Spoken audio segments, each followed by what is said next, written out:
And we are live. Paul Reaper Benashik here from Muay Thai Athlete, sitting beside Muay Thai guy Sean Fagan. We are actually literally live. We're right next to each other. This is the first time that we're having a guest on the live podcast. It's our third week doing the live podcast now. It's been an amazing success. We really appreciate everybody's feedback on it. Everyone, anything had to say. So we're getting feedback now that everyone's hearing it a lot better.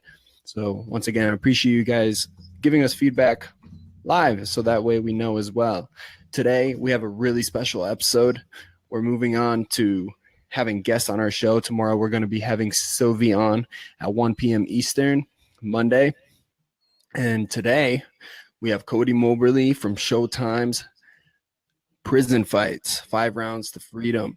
We're going to be talking about his life of moving to Thailand, all the way from Kansas, just making it out there, how a kid from Kansas moved out to Thailand to live there for almost 5 years and to chase his dream. And now he is kind of allocating himself and trying to find his way back in regular life, something that I had to do this year, something that I am overcoming after living in Thailand for a year, which is nothing in comparison to what Cody has gone through. And he has also been a part of, as I mentioned before, Showtime's documentary, where he fought a Thai fighter who was a murderer. So that's going to be a very, very interesting story, to say the least. And without further ado, we'd like to introduce Cody Moberly. How are you doing today, my brother? Very good. How about you guys? Doing awesome, man. And yeah, thanks again for your patience and all the fans for all the patience with all the feedback and messing up and whatnot. But yeah, I'm really excited, like Paul said, just about your whole story and how it all kind of came to fruition. And we got started talking a little bit on the initial podcast. But yeah, let's just start it from the beginning again. Why don't you just break down a little bit of how you got involved in Muay Thai, where it all started from, and we'll kind of take it from there. Okay. I had dropped out and I'd been working as a plumber's helper, like digging ditches for pipes, and like the winter, like it sucked. Like I hated it, and I had no idea what I wanted to do. That sounds miserable. Yeah, it sucked, man. And one day there's a documentary that came on. It was like following like a kid in Thailand fighting Muay Thai, and I was just like I was hooked. Like I just knew that this is what I wanted to do, and I found a gym here in Wichita, um, John Jira Muay Thai Kansas JMTK. It's like an affiliate of Saxon John Jira in Texas. It's one of his affiliate gyms, and I just started training there, and I just knew as soon as I started training there, I was like, I got to go to Thailand. Like the coach that I was training with had already been there, started talking to me about it, and I just was like dead set on going, and it just took off from there. Like it was like a fire ignited. So yeah, it was awesome. Have you done any type of sports or athletics beforehand? I played soccer and I did kendo, which is like shinai with bamboo swords and the Whoa. shinai fighting and stuff. And then, but it wasn't nothing like. We got a comment from Cody's younger brother. brother, I'm guessing. Because he's saying he's dropped dead gorgeous, so it must be true. But yeah, that's really interesting because like Paul mentioned on the previous podcast that we're redoing, you kind of went from watching a documentary to living in a documentary, and Yeah. almost like the same style. I mean, it was Muay Thai, moving to Thailand, but it wasn't so much about your travels to Thailand as it was the whole Thai prison fight event and like what that is and how polarizing of a event it is, because I mean they're giving murderers and extremely intense crime criminals the chance to earn their freedom. So yeah, just going along that line, how did that come to fruition? How did you get just all the stars align where you happen to be on this documentary where you're fighting a murderer in prison? Well, I literally I was training with my trainer Charlton Henry's trainer from France. He lives in Thailand. He's been there for years teaching and training. I just walked in the gym. It was in Karat. I walked in the gym one day and he explained it to me, and I was just like I was kind of mind blown. I was just like, all day of in training, I was like, I couldn't even really focus. I was just like, what am I doing? Like, and I don't know. After a couple days, it just kind of, after talking to a few people like back home and everything, it just kind of turned into just another fight, like it always has been, you know. And I just stopped thinking about it too much, like because I feel like if I would have thought about that too much, it would have, I don't know, I think it would have messed up my mentality for training, I guess. Yeah, if you thought too deeply in the whole grand scheme of it and made it Yeah, so much larger in your mind, I could see how that could like just give you such a feeling of overwhelm that yeah, you just yeah. wouldn't want to even do it, you know? Yeah, exactly. Like, do I like some people are like, you should throw the fight so he can get out, and other people are like, make sure he stays in. And I'm just like, I'm just gonna fight, and we'll let fate decide, pretty much. Like, you know, like that's what I had in my mind. Yeah, are the people who are telling you one way or another, are they fighters? Uh, no, not really. No, Yeah, that's what I just like figured. friends and I'm family. like, they Yeah, don't know then. If they're yeah, telling you to throw a fight or to beat him, like, I mean, you're just gonna fight. You're just gonna go out there and do what you do and hope for the best. But yeah, it's so crazy though, because when you look at it as a outside perspective, it seems like such a crazy idea, giving the chance for murderers to have a free life after committing a heinous crime. Did you have any thoughts about it going in? Like, did you? I mean, obviously uh, you wanted to keep it at a minimal because you didn't want it to overwhelm you. But did you have any of those thoughts kind of creep up to in the back of your mind? the only thing I told myself was that I was gonna fight the best that I could, and I was gonna let, like, literally, like I said, like I was gonna let fate decide it, like, and that would be it. And so if he deserved to be free, it was gonna be because he won, you know. And it was a close fight, so I don't know. I feel I don't regret anything about the fight because I know I, like, I was like, literally, I was so broke at that time. I was eating rice. I was eating rice with fish sauce just to keep food in my Yummy, stomach. Yeah, fucking A, yummy. dude. Yeah. It's hardcore. And then you're training You're on top of looking that. lean. Yeah. And then you're training on top of that. It's like, man, you need more nutrition than that. So, I mean, I went in there and I did my thing, and what happened, you know? Like, You know, just watching the documentary, it doesn't show the entire thing, just as social media never shows the true life of a person, of a fighter, the real story. It's only the snippets, the highlights, and that's exactly what the fight showed. It just showed yeah, highlights of each round. Now, I watched the documentary and I just got obsessed with how this whole thing works. I started looking up the lives of the fighters after, coming across yourself, coming across your story, and then there were some articles out there and different news sources talking about how the fight wasn't as close as some might have thought, and that perhaps it should have gone your way. What was your opinion on that? I honestly, when the fight was over, I had no idea. Like, I didn't think like, oh, I definitely won, or he definitely lost, or anything like that. It was such a close fight. But at the end, even the Showtime crew, they came in the back, where in the back of the stadium, and they were like, man, I thought you had that.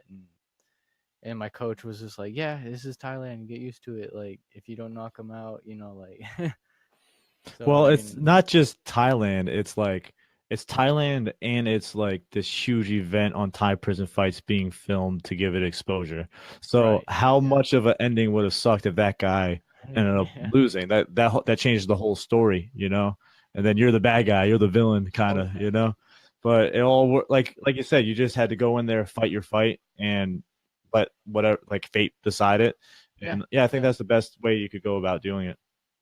Yeah. And he had his son. So I honestly, after I watched the documentary, and then I was like, man, if I would have won, and I would have watched a documentary about him like being locked up, and his son's like, oh man, never get to see my dad. You know, like I would have been like, oh, well, shit, I'm an asshole. Like, you know, like I would have felt horrible. So I mean, I'm glad I didn't know all these things beforehand, but I'm glad I found out all these things after the fact, that I put on a good fight instead of before. You know, it was good. What were the emotions that went through your head as you were watching this documentary? Because you had no clue, as you said, before the fight happened. You've never seen him before. You never saw his face. You never saw his son. And then watching the documentary back, it tells the story of him, his family. It shows his kid waiting for him at home. And it also shows the story of the other family whose kid was killed. His he stabbed a man to death, and there are repercussions that come to that, but at the end of the day he got a royal pardon. So how was it watching the entire documentary as you got to know him, his family, his son, and then also seeing the other family's point of view, the one that lost their child? Yeah, that was pretty like learning about him was all interesting to me. Like that was all just like learning like information pretty much for me. But then when it showed the victim's family, that's when it got kind of like a little bit emotional for me. I was just like, damn, like I'm glad, like I said, I'm glad I didn't like get to see all this stuff before, because it would have really messed with my head. Like I think, like I knew he killed someone, and I didn't even see his face until the day of the fight. So, and when I saw him at the day of the fight, he was like smiling and shaking my hand, just real friendly. So I just was like, wow, this guy doesn't seem, I don't know, it just really blew my mind that he was just Even during the documentary, he seemed kind. He kind of had the eyes of a kind man. You yeah, can yeah, just yeah. never read people sometimes. Yeah, that's what. Yeah, exactly. Like I wouldn't have ever suspected that, especially even watching the documentary. I mean, he just seemed, I don't know, it just seemed like another.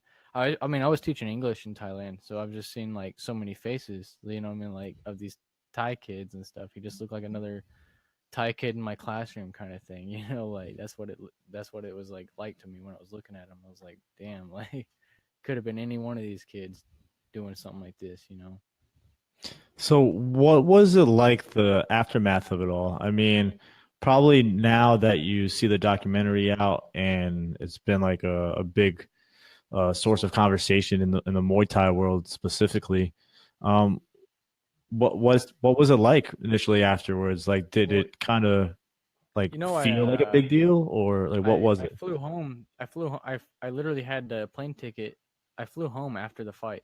Like I literally left the stadium and went to the airport, and I got on my plane and left back to the U.S. So you So it didn't even get a was, chance to like think about it. yeah. Well, I was on the Well, plane, actually, you got that's a when long everything time to hit think me. about Yeah, it. I was on the plane and I was just like, wow, like what the heck? I'm leaving Thailand, and like I just fought a prisoner today, like, and it was just like all these things, and I was like, these people. When I was looking at people on the plane, I was like, these people have no idea what I just did today, like, like. Yo, I have a story for you people. Yeah, yeah, and it was really just mind blowing, like that. And I don't know, I was kind of actually thinking about like what kind of stories do these people have that you couldn't even, like you look at people and you could never know like what they've been through or what they've done, like.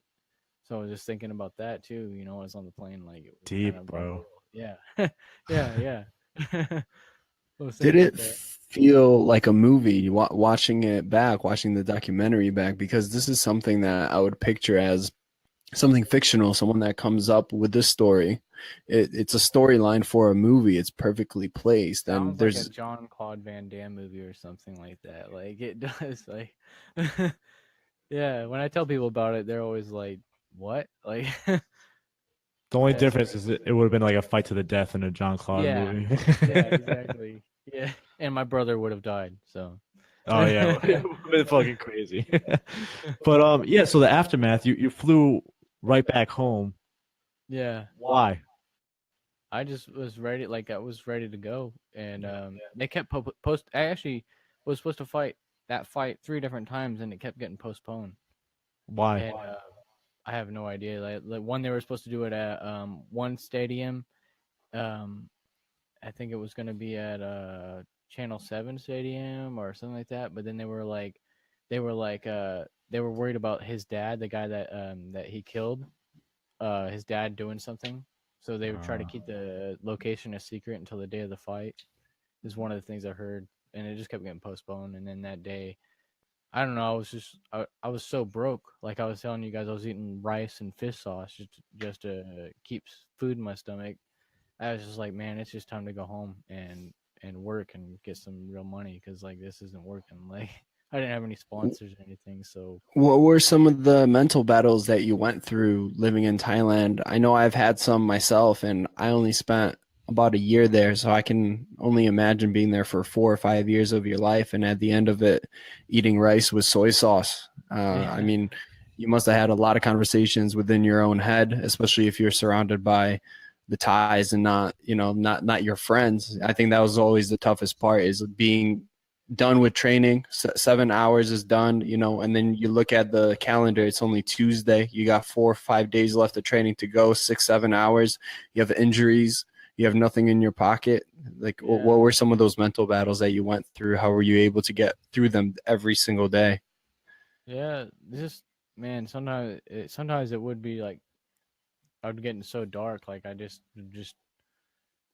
as soon as I got done training, I would just lock myself in my room and I wouldn't want to do anything. Like I would barely want to go down the street to get food to eat. Like if I even had money, you know what I mean? Like the best thing that helped me was making sure that I didn't just train and go to my room and lock myself, like isolate myself. I found the best thing that I could do was go hang out with the other fighters, like, and instead, or go talk to people, like, not isolate myself and leave myself alone with my thoughts. Like, that was the best thing that helped me a lot. Yeah. I think the first thing I always wanted to do is at the end of the training session to just leave the camp right away, to go out for lunch, to explore around. I made myself do it every few days because I would kind of get stuck in the same thing where I would get done with training, I'd go in my bunk bed and I would just go straight to sleep. And Yeah. then I would wake up and it was just training again. And by the time the second session was over, you're so beat up, it's nighttime. I maybe would answer some emails from back home and go back to sleep to wake up at 6:30 a.m. to go for the run. So I think that's the only thing that kept me sane is actually forcing myself to explore. I made myself every Yeah. 2 days try to explore a different area of the region that I was staying in. That's a good idea. Yeah. Yeah. Going out and doing something different, yes, it helps a lot. Yeah, for sure. Your life just feels like training if you're just like sleep and wake up, sleep, wake up. Like, damn. What Yeah. what would your advice be? Because I receive this message all the time. Like, I heard you were a sponsored fighter under Namsek Noi. How can I become a sponsored fighter? And honestly, most of the time, I tell people to just save up their money and pay their dues, so they're Yeah. not owned by a gym. Yeah. Yeah. I would recommend that too. Like, I mean, yeah, it's for me at the time. I was just like, oh, I'm gonna buy a one-way ticket and I'll figure it out. But life would have been so much easier for me if I would have just saved the money and had. Yeah, it would have been way. I mean, I don't regret anything, but yeah, for sure for But do you future think you would training be the stuff. same person if you did that? Do you feel like you would have the same type of resilience and whatever character changes it's made? Because the reason why I bought the one-way ticket and I didn't want to do a month, 2 months, 3 months and come back is because I believe that if you're somewhere for, let's say, at least half a year, at least 6 months, then you can't tough it out. Even when I did 6 week camps, even when I did 4 to 6 week camps, I would say, all right, I got a few weeks left. I can do this. Once I'm done, I'm done. But I would get a fight done, and then they're telling me I have a fight in 6 more days. Then I got the second fight done. I have another set of injuries. Okay, you have a fight in 12 days. So, Yeah, 3 fights within 5 weeks, and it's adding up. So there's no way out. You just have to change. You have to just tell yourself this doesn't hurt when it really does. yeah, yeah. So what was it like then? So what was your gym mainly around other ties, or were there other foreigners around that you were training with, or what was Um, the social dynamic like? when I first went there, it was mainly gyms around Thais, like in Bangkok, and then I went to like Buriram and Isan, which is out in the country. It was all Thais. They didn't speak, like, no one spoke English except for the daughter of the camp, and she translated a lot of things for me until I got a lot better at speaking and understanding. And then when I was training for the prison fight, it was a French owned camp, so it was a lot of French fighters. But those are the people that were in my corner on the prison fight too. my coach and his little brother and the team from that gym, and they've done like a lot of Max Muay Thai and MX Muay and all that stuff, and it was cool to have them in my corner because they had a lot of experience and stuff around that time, you know. So you're saying you were dirt broke or dirt poor, broke, and the fighting wasn't paying the bills and that kind of stuff. When it comes to being a fighter trying to make a living out in Thailand, can you kind of give us the idea of like what it's like, what you're saving your money for, what you're using your money for, and like how much money are you making on these fights? Are you fighting in Bangkok? Are you fighting in Isan? Or like where are you doing a majority of your fights and where you're eating, how you're spending your money, so on? Um, it would depend on where I was or what promotion I was gonna fight for. I would do the Kachuk fights because they paid Hell more yeah. money. They would pay like $1,000, like well, like 30,000 baht, somewhere Hmm. around there. So I would do those a lot to get more money. But the thing that would screw me over is I would save up money and then a visa run would come, and so I'd have to go fork out money to go to like Laos or Cambodia, get a hotel, pay for the visa, you know, all that stuff. And that would just like, I would have money saved up and then all of a sudden it would just be almost gone. And then I was like, man, like every 3 months is just a visa run. So I wish I would have, the most important thing I would say to anybody else would be to get a visa, like maybe even I wish I would have got a student visa, like a language, like going to school to go learn Thai or something like that. And I would have got a year visa easy instead of doing the visa runs every 3 months, which screwed me like big time. Time and money wise. Yeah, yeah, exactly. Yeah. Yeah, because those visa runs are no fun. It's not like you're going on vacation when you're going to Yeah. Laos or Cambodia, right? You're just getting over the border, handing your passport in, getting a new visa, and then coming back. And the And it's weight not and like, everything is just draining. Like, yeah, because everyone else is doing it too. And so uh-huh. you just have to wait in lines and stuff, and it just takes forever. So, yeah, I totally hear you on that. Now, Yeah. when it came to like the social, going back to the social dynamic of the team, was there a lot of people coming in and out, or was it pretty much a stable crew of fighters who were at your gym? Um, like when I was training for the prison fight, it was consistently the same people, the same French fighters and stuff. We had um a couple girl fighters that came for like a few weeks, like 6 weeks or something like that, and then they left. But they fought a whole bunch of times while they were there. I think there's one girl named like Payette. I think she fought like 3 or 4 times while she was here. While she was there, Jeez. she was only there for a few weeks. So, and she was aggressive. She was really good. Like, The like I lived in, like I said before, only a number of months. You being there for 5 years, you must have made bonds with a number of people, especially being in such a difficult and challenging environment. How was it creating those relationships and then letting them go? I feel like anyone that kind of comes to Thailand chasing this, especially if you're surrounded by them, they kind of have a story. They're either running away from something, they're chasing a dream, or they're just finding themselves in general. What were some of the most interesting people and stories that you were able to come across? oh man, um, I met a Loaded guy. question. Yeah, I met a guy from I think he was from Nigeria, or something like that. He said he was forced into a soldier, like as a child soldier when he was young. I don't remember if he's from Nigeria. I don't remember, somewhere in Africa.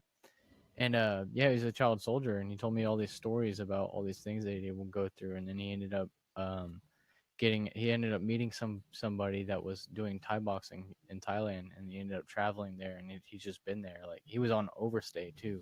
He didn't have a visa or anything, but he just bought a ticket there, and he's been there. And I was like, well, I mean, here's better than there. I mean, obviously, and he's just been fighting. Like he just fights all the time, any fight he can get just to get money in his pocket. And I'm just like, man, this guy, like the story he's had since he was like 8 all the way up until now, he's like fighting for real and then fighting in the ring. Like it's like a movie. It seems like it should be a movie or something, you know. And nobody even knows about his story. It's just like crazy.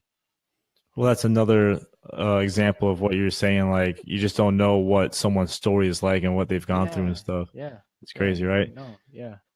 What was I gonna say? just with the whole camp again, were you the only like English Amer? Actually, no.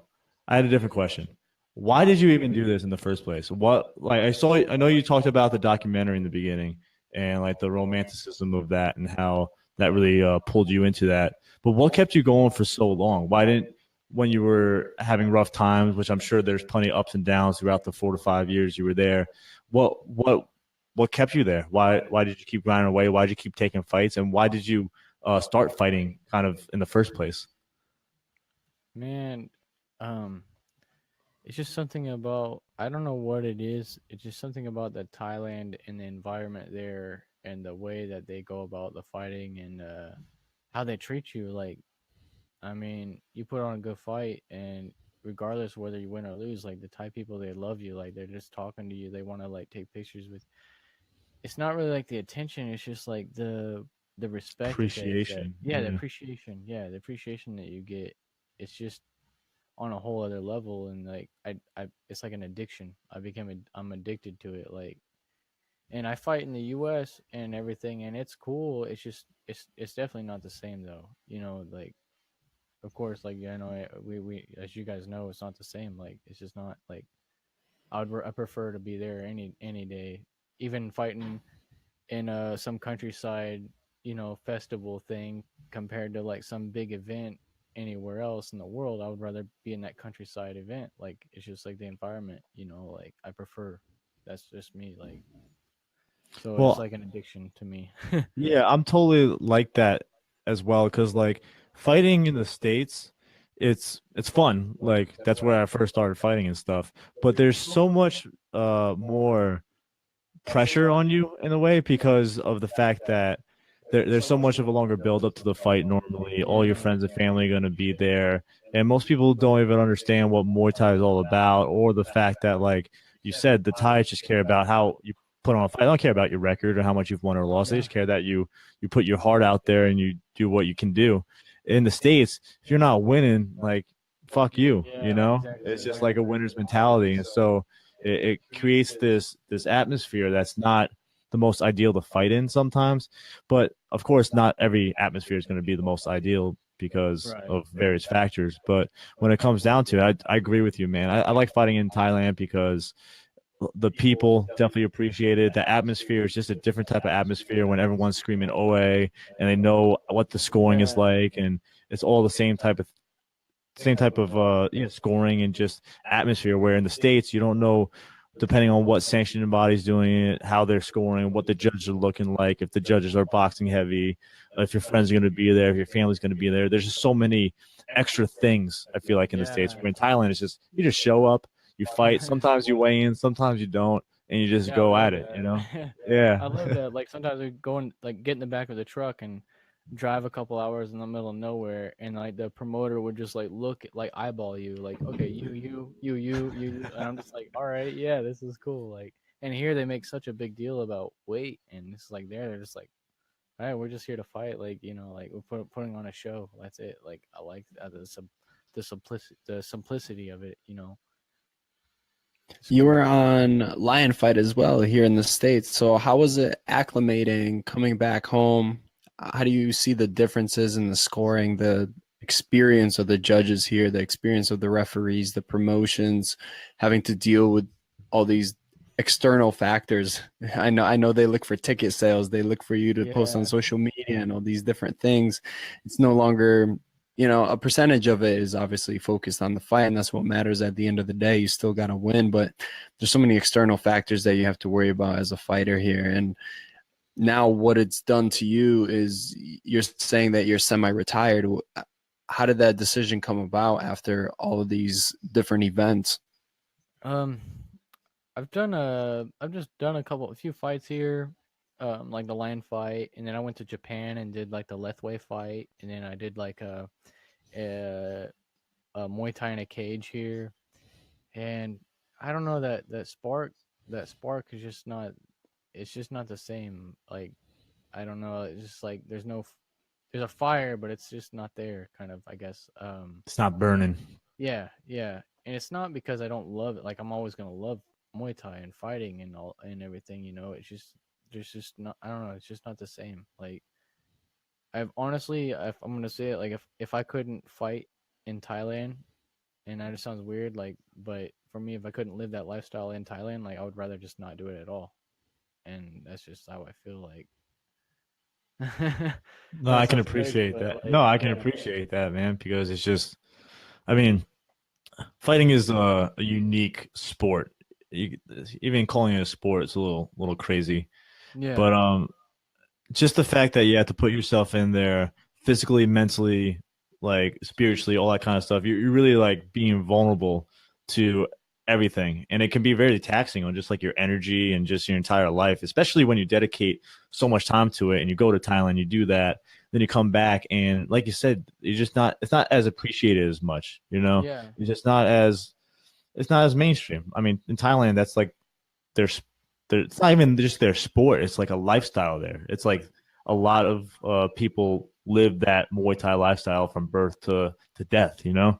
And yeah. so I can understand how after doing that for so long, coming back here and kind of seeing the Western side of the way Muay Thai is promoted and whatnot, it can be a little bit of a mind fuck. So when it came to when you came to the conclusion to semi-retire, what led to that? Was there any specific events, or was it kind of just a lingering feeling Well, over time once you started to get back into it?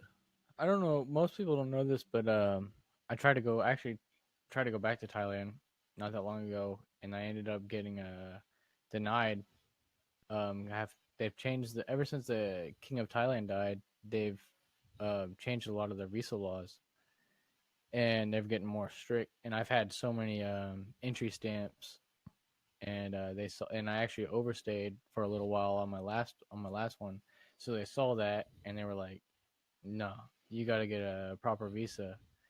And I have my daughter there, so I was actually just going back to try to get her passport, like get her citizenship and all that stuff taken care of. And so, and I actually had a sponsorship from a gym there that I was going to train at while I was taking care of all that stuff. And then it was kind of a shutdown. Like, I don't know, it's kind of really knocked me off of a high horse. Like, you're there at the airport in the country that you want to be in, at the place you want to be, and then they just tell you, no, you have to go back to the U.S. So I had to go back, and ever since then, it's just been kind of a, a shutdown of everything I've, shut. It's like literally just it just killed me. Like, I couldn't see my daughter. I couldn't do anything I wanted to take care of or do. And then I just came back, and I've just been working this job, and I mean it's cool. I mean I'm glad to have a job and everything. It's just not. I don't know. It's just not the same, man. Like my life's just really changed a lot. That's for sure. So how old is your daughter? I She's had no about clue, so this is really yeah. exciting. She's about 3. Her name's Jenny. Yeah, and That was during your time living in Thailand. So why don't you go over that? How was love life? How were relationships like in uh, Thailand? Give this us, is you can give us some of the dark stuff or the light stuff, whatever you'd like. well, it was just like just dating this girl for a while, and then I ended up, she told me she was pregnant one time, and I was like, oh shit. And that's when I Just one time? yeah, yeah, yeah, just one time. Anyways, she told me that she's pregnant, and then like that's when that's when I started getting into teaching English, because I was like I knew I needed more money, so I started teaching English and everything, and then it's long story short, we just ended up butting heads so many times, and she's kind of a wild girl, like it wasn't gonna work out. Let's just say that, like, and I don't regret anything, because my daughter, she's beautiful, like, and I love her a lot. But man, like, this girl's off her rocks, man. Like, So yeah, I just left. Thai. Like, I don't know. Yeah, Thai girl. Yeah, just like I was staying Well, with yeah. her. I was staying with her and her dad for a long time, and yeah, then yeah, just fuck, man, like yeah, just crazy. Like I got an apartment down the road, and that's when she just completely just cut me off, and so for a while, and then ever since then I've just been trying to like she's okay with me getting a passport for my daughter so she can come see me. So that's what I was trying to do. And then yeah, so that got all shut down, and that's when I kind of like it was kind of knocked me off my horse kind of thing. And ever since then, I'm just not motivated. Like I don't know. Do you think a lot of the cultural differences were the reasons why you were butting heads, just not understanding each other on the same level? No, it's not. It's not like that's a good question, but it's not even that. It was just like like I don't really want to get too much into it, but she was doing some shady shit. Like she was doing some shady business. So yeah, Just had to cut that out. Yeah. yeah, Okay, yeah, understood. yeah. So And so, what's next now with your daughter? Do you now have I have anything? a well, I just now I have a job, so I'm just trying to work and save money, and that's my only focus right now is just making some good money so I can try to figure out how to get things situated. Like if I can't if I'm not stable, there's no way I can like do anything. So that's why I'm just like right now I'm just like, well, I'm gonna put fighting to the side right now and just focus on work. And it sucks, but I gotta do it like for now until another door opens until I can see some other opportunity, I guess, you know. Does it feel like a piece is missing at all? I Oh mean, yeah. anytime I tell myself, I'm going to take a break, I'm going to stop fighting, I'm going to stop this for a second just to focus on professional life or whatever it may be, you start to miss it's not even the adrenaline rush. I don't know what it is. It's just having your mind set on something really, really difficult that is more physical than, let's say, a task you do on your computer or that you know, you do at work. Yeah. It's, man, there's a quote on I don't know if you guys ever seen the movie Blow. Yeah. There he says, "I've left pieces of my heart here and there around the world, and there's almost not enough to stay alive." That Oh. quote, man, that hits me at home because I feel like there's parts of my heart like scattered around the world, like around from Thailand to here, and it sucks sometimes, you know. Are you able to stay optimistic at all? Yo, yeah, I'm not like I try to just focus on day to day because if I start thinking about the past too much or focusing on like what I wish was right now, then it starts like becoming kind of chaotic. So I just wake up and do what I got to do that day and try not to think about it too much, you know. How old are you, Cody? 28. I'll be 29 in December 24th. Oh shit. Yeah, Almost To getting some to people, 30, they're bro. just starting. Yeah, to some people, they're starting at this age. They're. I mean, Sean gets this all the time. I get it really often as well. As I'm turning 27. Is it too late for me to pursue this? So no, I don't think so at all. Like, no, no I don't way. think it's ever too late. It's Yeah, never too yeah, late. yeah. Yeah, it's all a mind thing. So now that it's out of your life, you're still obviously still pretty young. You're only 28, right? Uh, And even though that fire is still in your heart, do you see it eventually coming back at some point, or do you just kind of, like you said, just take it day by day and don't look too far into the future? um, I'm definitely taking it day by day, but I definitely know that I'm not finished. Like, I know those gloves aren't hung up for good. Like, you know, like I just for now, I would just want to get some stability so I can try to have something for my daughter. And once I get something set, like I've been living out of my bag for years, so I don't have a license. I don't have an ID. I have my passport. Like when I go anywhere and I need an ID, I have to give them my passport. Like it's so weird. Like Gangster. yeah. that's how you know you're a traveler. And then yeah, I don't have a car or a place or anything, so I'm just like once I get those things settled, and I feel like I'll be better than I was before because I'll have more stability in my mind, like in my life, which will be more stability in my mindset, which I think will kind of transcend into my fighting, which will be more stability. Like, Well, I can imagine that whole time period you were in Thailand must have gave you some interesting perspectives on life.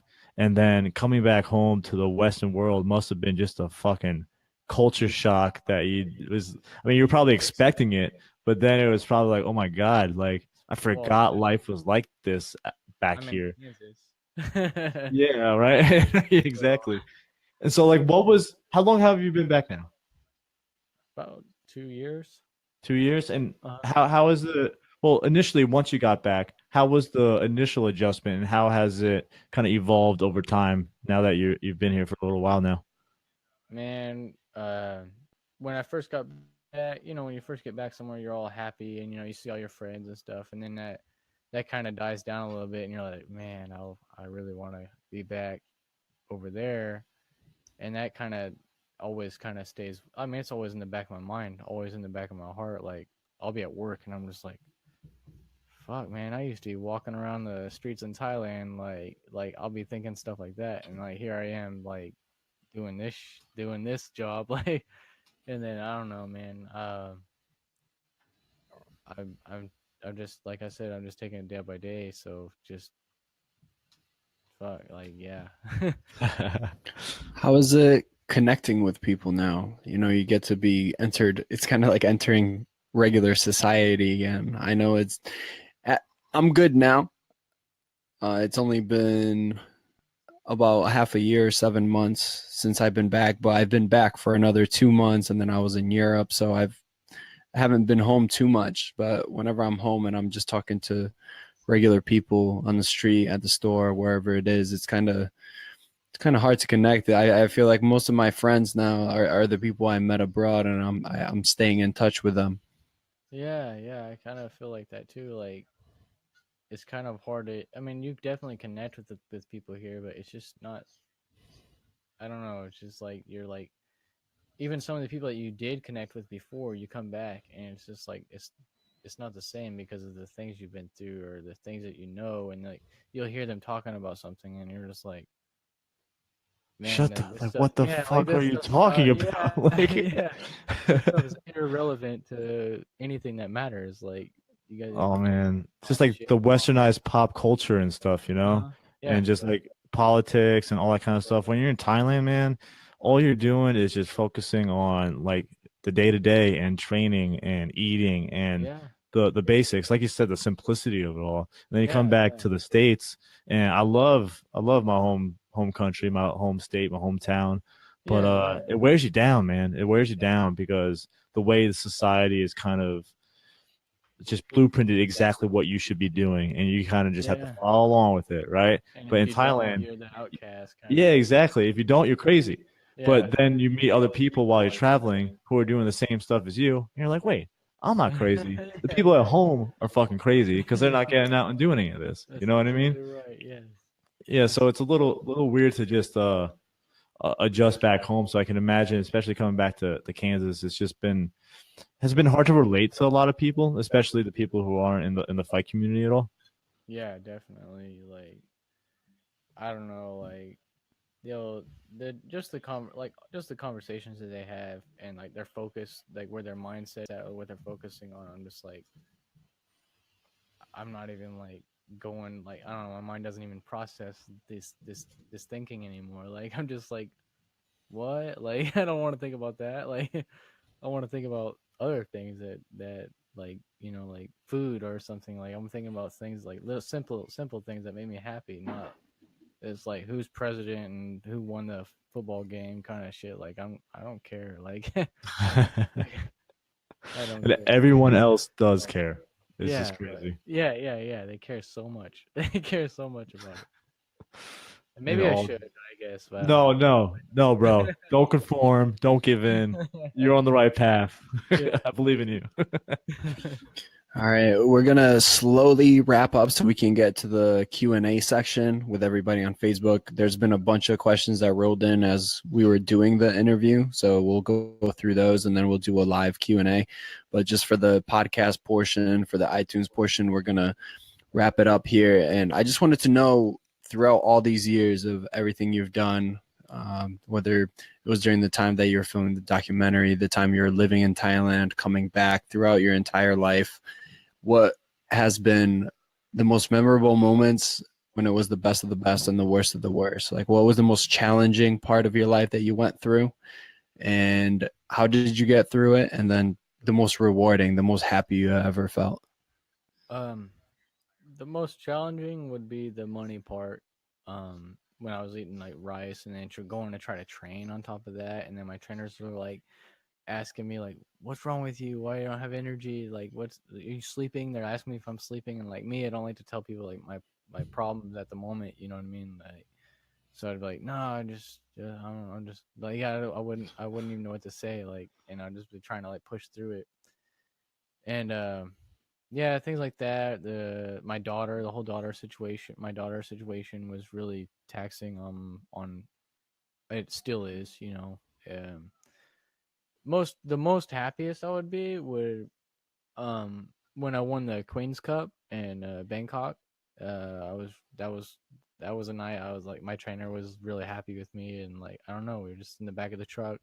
We went to McDonald's and and ate after that, and I don't know, it was just that was the happiest night of my life. Little things like that, right? Yeah, Just those yeah. little special moments. I had the Queen's Cup You're on making the table at McDonald's, and I was just kept looking at it, and I was like, "Damn, like, I got it. Like, I did something. Like, it was cool. It was a good feeling." making me reminisce on so many moments as you're talking about just riding in the back of trucks, like Yeah, especially before the event when they model you to the whole town and whatnot, and those yeah, yeah. it's and then just lining up, being sized up, those things. Just guys, let's go to Thailand tomorrow, eh? Yeah, I'm ready to go.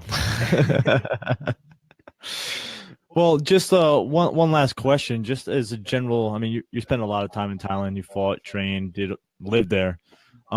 As someone who's going to Thailand and want to kind of pursue their dreams of living, training, and fighting in Thailand, if you had one piece of advice, what would that one piece of advice be? I would say get a visa. Get a Boom. visa. It'll save you time, money, and a lot of stress. Like that's for sure. I don't care if you buy a one-way ticket and you don't have a plan or anything like that. I would say most definitely get a visa before you go. Like even just a language, like go to a school for Thai. You know, like Yeah, they're everywhere too, so yeah, shouldn't be too much of a problem. Well, yeah, sweet exactly. man. Thanks, yeah, thanks so much for your time and everything. We're gonna wrap up this podcast, but stay on Facebook Live to answer any questions.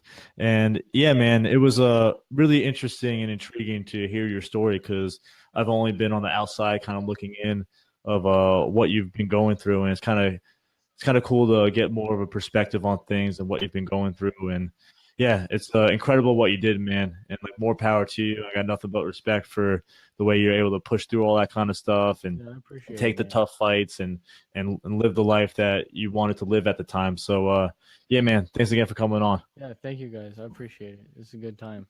That's for sure. It's been definitely an inspiring story, and being able to talk to you just makes it that much more real, and for me to respect you that much more for everything that you have gone. And it seems like you really have your head on your shoulders, so I I really hope try. that you'll be back at it, and I really hope to cross paths with you again, Yeah, man, whether it's definitely. in the States or it's out there in Thailand and Thailand. Asia. Hopefully we'll all cross paths over there again. So before we For sign sure. off, is there anyone you want to shout out, say thank you to, anything like that? And then Sean, follow up with anything you got going on. Um, I just want to, like, I honestly want to say thank you to my trainer, Charlton Henry, my trainer Andy Zerger here at JMTK, my brother, the Main Stage podcast, and that's it. I mean, yeah, I appreciate it. Well, your brother is asking now if you could take Yeah, your he's shirt like, off. Please declare out. he's trolling me, that's for sure. Well, yeah. I'll just wrap up with that. It's all good. And it was like I said, I have only seen bits and pieces of the documentary, and now I'm definitely gonna dive into it and really have a little bit more of appreciation. Not that I didn't before, but even more of appreciation for Yeah. it now, knowing the behind the scenes kind of stuff. So yeah, thanks again, man. All right, So thank you guys. yeah, let's go into fan Q&A. So we have 47 people watching right now. What's up, you 47 stalkers not saying anything? We got questions. Anyone got questions for Cody or me or Paul? And in the meantime, we'll just shoot the shit and keep talking. There were a few that rolled in as we were going. I think Austin Pierce had a question. So if you go through the comments, it should. So how long was Cody in Thailand, and what is his advice for someone moving to Thailand? Well, we kind of covered that, but how about besides the visa? Is there any other general tips that you would give people who are looking to live in Thailand? like literally either get the visa or make sure you don't overstay. Because once you overstay, they get way more strict on your like when you return. Because I overstayed and then I came back, and every time they like, even though I kept getting stamps, every time they saw the overstay, they were just like, I would get interviewed like, what are you doing here? Like, all kinds of questions like, oh, I'm here for fighting, and then, oh yeah, are you? And then I have to like pull up some pictures and stuff and show them like, oh okay, like it just became a hassle like each time. Like, yeah, I would make sure you don't overstay and make sure you get a visa, or if you don't, make sure you don't overstay. Yeah. I still have a question. Are you training right now? So do you still? Not really. I'm just work. I work at a job that's like 12-hour days, Monday through Saturday. So as soon as I get off work, I'm just like I'm tired. Like I just go home and I watch a movie. Yeah. Did you have any opportunities to be a trainer, to teach seminars, anything like? Is that anything you're even interested in? Yeah, definitely. I've got some I was in Arizona for a while at Team Universal in Phoenix, and I was Coach training Brooks, with right? him. Yeah, Coach Brooks. Yeah. Yeah, and I was training with him for a while and staying with their gym. It was awesome. Like it was a good team, good environment. They like just treated me like family, like part of the gym. So I was training with them for a while. And yeah, I've done some seminars here and there, and some places have offered me to come, but I haven't really gotten anything. Like, yeah, come now and get your ticket. I mean, anything like that. So just, I mean, I'm down for sure. That's for sure. Good to know. Yeah, spread the word, bro. Yeah. Kyler Moberly wants to know who's your main hero, Kyler Moberly or your younger brother? Put you I on the would spot. I would say not my younger brother, but he's younger than me, but he looks a lot older and he's a lot bigger than me, which is the funny thing because everyone's like, he's your younger brother, and I'm like, yeah, it's my You little can kick his ass brother. though, right? I don't know about that. I don't Oh, know. what they do, the Moberly We do a rematch. Moberly face off. Yeah, there you go. Like Warriors, the movie Warriors, the Oh brothers yeah. that fight each Hell other. yeah. Weight class difference though. Yeah, it would It's be all good different. though. Yeah, Cow we do class. it in Thailand. Yeah, exactly. Yeah. All right, man. So Paul, anything else? Good to go? No, let's go watch that documentary, man. Fucking A. Yeah, man. Yeah. Well, thanks again. And Yeah, yeah, appreciate we'll it, keep in guys. touch. We'll let you know when we have the podcast up on iTunes and stuff. It should be in a couple days, most likely. Oh, Oh, we okay, got cool. one. We got one. Oh, we got a question. Oh, wait, Cody, don't go. Oh, I'm good. I'm good. Ashley Aaliyah, from the moment you got notified of the prison fight, how long did you train up until the fight? I was about 2 months. It was actually supposed to be like a month, but they kept postponing it, so I got about an extra month of training for it. So, And how long was the filming of the documentary? And how invasive was that? what they interviewed me, and I felt like, I don't want to like say this, but I felt like they were trying to get me to like trash talk them a little bit, and I just wouldn't do it. So I kept trying to like find ways around it, like of talking, because I'm not I'm a just trash going in to fight talker. my fight, So not worrying about yeah, my yeah, yeah. fight.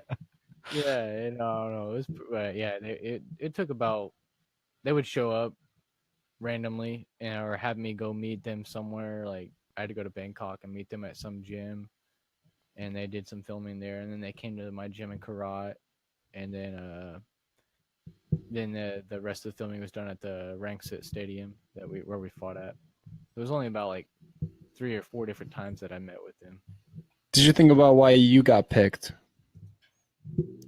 No, I feel like I just got a random, like the luck of the draw kind of thing, I guess. Because I literally just walked into the gym, and my trainer was like, "Hey, you're doing this," and he told me, and I was like, "Oh, well, shit!" Like that's a heavy load right there. Like, damn. Was the whole documentary part of it mentioned as well? Yeah. He told me that it was Showtime and that they were gonna do a documentary on this prison fight thing, and told me about, he didn't have any details so much about the guy I was fighting until a little bit later. And so I kept every few days I would hear a little bit more, and it would just be like, I don't know. I'd go home from training, I'd be sitting there thinking about it, like what the heck, you know, like this guy stabbed someone. Oh shit, like he's gonna stab me. It must be a pretty surreal feeling. Everything that was guy the same. added Was me, the too. The guy Oh, I really? fought, Noy, he added me on Facebook. He has a Facebook. Yeah. I could send you the Oh, link sometime. I'll send you the link to his profile. Interesting. Yeah. Interesting. It's funny because he said on the documentary he wasn't gonna fight anymore, but then he's back fighting again. So. Well, yeah, I'm sure once he got that rush, he got taste of freedom. I mean, Right? Yeah. probably I don't chasing blame that him. high again, you know? Yeah, for sure. yeah. I feel like the only thing you even said about him was something about like, you know, you're gonna try to serve justice in a way. It was something in Yeah. that sense that you said. That Was was the that best something way I that you could feel like put they're trying to that, push you to say something? Yeah, that was the best way I could put. That was the best way I could put it without actually like trash talking. Like that's exactly what happened. Too. Like, fuck, be mean, Cody. Be mean. Talk shit. He's a murderer. He's gonna kill you. I should have been. I should have been like, fuck that mother. Get some deals. He out of added it. you. Did you guys have conversation? He was just like, the only thing he said to me was like, "Do you remember me?" And I was like, "Yeah." That's it. And sometimes he'll message me or I'll message him. I'll just be like, "How are you?" You know, and they're like, "Oh, good." Like that's it. Like it'll be very, very short. Yeah, I can't imagine. He doesn't speak any kind of English, Not really can he? very good. Yeah. So I imagine that's probably like We should get him on here. Get them both at the same time. That would be interesting. Try to figure out these technical difficulties from Thailand. Yeah, right. That would have been awesome. All right, cool. So, I mean, we have a couple other questions that are mainly pretty biased by the people who are asking them, like Charlton Henry. Who is your best trainer, Charlton Henry, or the young French trainer in Korat? And who is your favorite cousin and why? Yeah, all these people. Cousin. Yeah, oh, I'm guessing it's your cousin. Right? Yeah, they're trolling me. That's for sure. Yeah. Fair enough. Well, okay, we'll wrap it up now, though. And so, yeah, thanks again for coming on. Like we said, we'll have the podcast up in a couple days. And, yeah, keep doing your thing, man. Best of luck to you in the future. Too, man. I hope we cross paths sometimes, man. That'd be awesome. Yes, absolutely, man. Absolutely. Thank you, Sean. Yeah, reach out. If you need anything, man, just reach out. Let us know. For sure. Thanks, man.